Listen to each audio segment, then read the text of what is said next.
എൻ്റെ വൈബുമായിട്ട് ഒട്ടും മാച്ച് ചെയ്യാത്തൊരു പാർട്ട്ണറിനെ എനിക്ക് കിട്ടിയേക്കുന്നത്. ഞാനൊരു സോഷ്യൽ മീഡിയ പേഴ്സൺ ആണെങ്കിൽ നേരെ ഓപ്പോസിറ്റ് നിൽക്കുന്ന ആൾക്ക് സോഷ്യൽ മീഡിയയിൽ ഒരു അക്കൗണ്ട് പോലും കാണത്തില്ല. എനിക്ക് സീരിയൽസാണ് ഇഷ്ടമെങ്കിൽ ഫുട്ബോൾ ഇഷ്ടമുള്ള ഒരാളാണ് ഓപ്പോസിറ്റ് നിൽക്കുന്ന ആൾക്ക്. അല്ലെങ്കിൽ എനിക്ക് ഒത്തിരി സംസാരിക്കുന്നതാണ് ഇഷ്ടമെങ്കിൽ ഒന്നും മിണ്ടാണ്ട് ഇങ്ങനെ ഒരു മൂലയ്ക്ക് ഒതുങ്ങിയിരിക്കുന്ന ഒരാളെ എനിക്ക് കിട്ടിയേക്കുന്നത്. ഇങ്ങനെയുള്ള ഒരു കമ്പാരിസൺ നമ്മളിൽ മിക്കവരും നടത്തുന്നത് കണ്ടിട്ടുണ്ട്.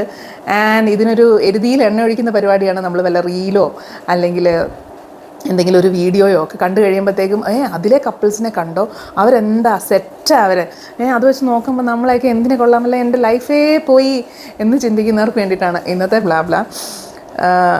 നമ്മൾ വേറൊരാളെ നമ്മളുടെ അതേ അല്ലെങ്കിൽ നമ്മുടെ എക്സ്പെക്റ്റേഷൻ ഒത്ത രീതിയിൽ അവർ ആക്ട് ചെയ്യണം എന്ന് പറഞ്ഞ് അവരെ പുഷ് ചെയ്യും തോറും ഒന്നുകിൽ അവർ അകന്നു പോകും, അല്ലെങ്കിൽ അലമ്പായി തുടങ്ങും.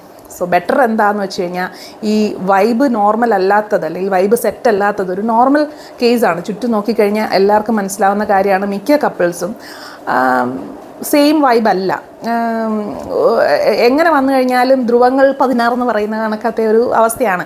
പക്ഷേ നമ്മൾ നമ്മുടെ അതേ എക്സ്പെക്റ്റേഷനിലേക്ക് ഓപ്പോസിറ്റ് നിൽക്കുന്ന ആളെ വലിച്ച് കൊണ്ടുവരാൻ ശ്രമിച്ചു കഴിഞ്ഞാൽ അതിനകത്ത് യാതൊരു സന്തോഷമില്ല.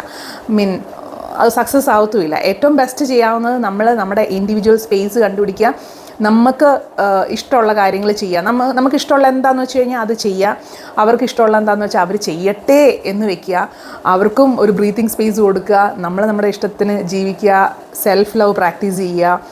സോ അങ്ങനെ ഒരു സ്പേസ് കൊടുത്ത് മുന്നോട്ട് പോയി കഴിയുമ്പോൾ ആസ് എ ടീം നമ്മൾ കുറച്ചും കൂടെ ഹാപ്പിയർ ആയിരിക്കും.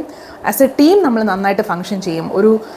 ഒരു മാരേജിൽ വേറൊരാളെ ഡിപ്പെൻഡ് ചെയ്തു അല്ലെങ്കിൽ വേറൊരാളുടെ പോലെ അവർക്ക് എന്താ വേണ്ടതെന്ന് വെച്ചാൽ അതുപോലെ നമ്മൾ ചെയ്യാനായിട്ട് നോക്കിക്കഴിഞ്ഞാൽ 2 പേർക്കും സന്തോഷം ഉണ്ടാകത്തില്ല.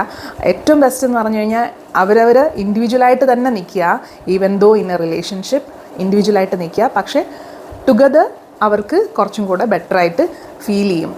അവരവരെ തന്നെ റെസ്പെക്റ്റ് ചെയ്ത് അവരവരുടെ ഇഷ്ടങ്ങളൊന്നും വേറൊരാൾക്ക് വേണ്ടി മാറ്റി വയ്ക്കാതെ ആ സന്തോഷത്തോടെ തന്നെ ഒരു ടീമായിട്ട് പോയി കഴിഞ്ഞാൽ കാര്യങ്ങൾ കുറച്ചും കൂടെ ബെറ്ററാവും.